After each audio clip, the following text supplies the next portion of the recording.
Telugu Desam, Janasena, Bharatiya Janata party నాయకులు కూటమిని మీరు గెలిపించండి. వచ్చి రాగానే చంద్రబాబు గారు చెప్పినట్టుగా మెగా డిఎస్సి నోటిఫికేషన్ ఇచ్చి ఉద్యోగాలు భర్తీ చేస్తాం.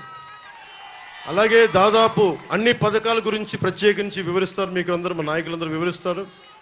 నేను మీకు ఒకటే చెప్తున్నా, నేను మీ ఇంట్లో వాడిని, బయట వాడిని కాదు. నా కులం లేదు, మతం లేదు, ప్రాంతం లేదు. నా సాటి మనిషి కోసం కష్టపడేవాడిని. నేను మీ ఇంట్లో బిడ్డని, మీ సోదరుణ్ణి, మీ ఇంట్లో వాడిని, మీ స్నేహితుడిని. మీరు నన్ను నమ్మి కూటమిని గెలిపించండి.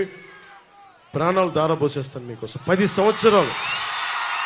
సంవత్సరాలు ఏ పదవి లేకుండా కేవలం తిట్లుని బూతులనే తింటూ గడిపాను. ఒక్కసారికి చిన్నపాటి విజయం చూపించండి. జనసేన, పవన్ కళ్యాణ్,